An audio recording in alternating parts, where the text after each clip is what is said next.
Hello കൂട്ടുകാരെ, എന്നാണ്ട് വിശേഷമൊക്കെ? സുഖമായിട്ടിരിക്കുന്നു. അപ്പോൾ ഇന്ന് ഈശ്വര വചനം നമ്മളോട് സംസാരിക്കുന്നത് ജെറമ്യ 32:27 ഞാൻ സകല മർത്യരുടെയും ദൈവമായ കർത്താവാണ്, എനിക്ക് അസാധ്യമായി എന്തെങ്കിലും ഉണ്ടോ? അപ്പം ഈശോ നമ്മളോട് ഒരു ചോദ്യം ചോദിക്കുക, ഈശോയ്ക്ക് അസാധ്യമായിട്ട് എന്തേലും ഉണ്ടോന്ന്. ആ ഒരു ചോദ്യം നമ്മൾ എപ്പോഴും നമ്മളോട് ചോദിക്കണം, അല്ലെങ്കിൽ നമ്മൾ പലരോടും ചോദിക്കണം. ഈശോയ്ക്ക് അസാധ്യമായിട്ട് എന്തെങ്കിലും ഉണ്ടോ? ഈശോയ്ക്ക് അസാധ്യമായിട്ട് എന്തെങ്കിലും ഉണ്ടോ? ഈശോയ്ക്ക് ഒന്നും അസാധ്യമായിട്ടില്ല.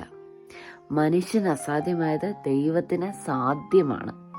അപ്പോൾ ആ ഈശോ നമ്മുടെ അസാധ്യ കാര്യങ്ങളെ, നമ്മൾ നടക്കുകയില്ല, ബുദ്ധിമുട്ടാണ്, മാറുകയില്ല എന്നൊക്കെ പറയുന്ന എന്താ പറയുക, എല്ലാവരും ഇങ്ങനെ മാറ്റിയിട്ടിരിക്കുന്ന കുറച്ച് കാര്യങ്ങളുണ്ട്.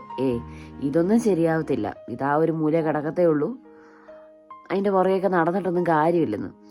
അങ്ങനെയുള്ള എന്ത് കാര്യമായിക്കോട്ടെ, ഈശോയ്ക്ക് എന്താണ് സാധ്യമാണ്. അതും വളരെ സിമ്പിളായിട്ട് ഈശോ നമ്മളോട് ചോദിക്കുകയാണ്, എനിക്ക് എന്തെങ്കിലും അസാധ്യമായിട്ടുണ്ടോ? എല്ലാം സാധ്യമാണ്.